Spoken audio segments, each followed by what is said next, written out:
I wrote one about what it's like to be in love with me. I love it. Yes. This is called But I Will. Falling in love with me means falling in love with forgetting. It means being patient when I type out every destination because directions aren't my strong suit.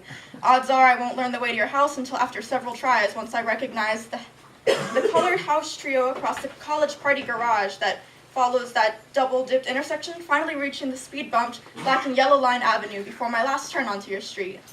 It means reminding me that I'm supposed to have breakfast with you at your papa's house on Saturday. No? Sunday? Sometime early, because I'll spend the whole night before thinking about how lucky I am to lie next to my love, and I'll miss out on sleep. I'll ask you if you want to grab a milkshake while you smile strangely and nod, because I won't always remember that you're lactose intolerant, but you'll keep me company anyway, and as we leave the house, you'll learn to watch the deadbolt. Halfway there, I'll ask for the third time, did I lock the door?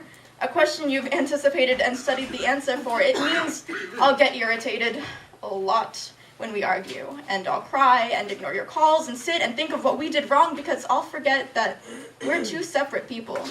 I'll treat you like you can read my mind because you're the only thing on it.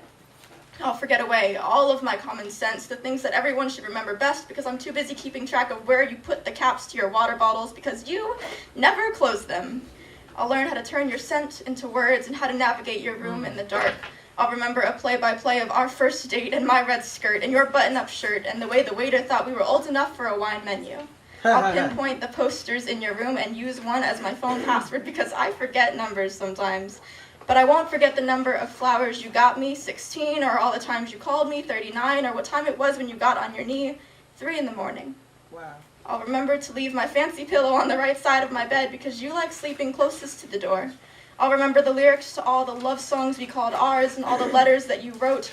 I'll learn your curves in case I trade in pencils for pastels. I'll learn Italian so I can surprise you one day on our honeymoon.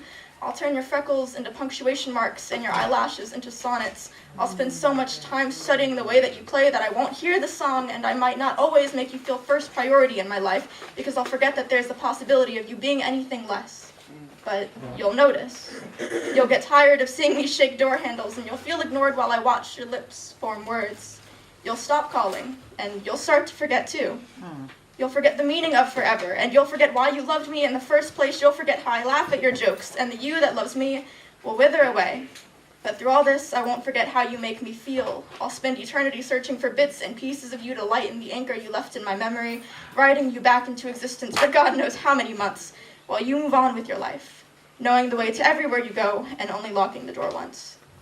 Wow.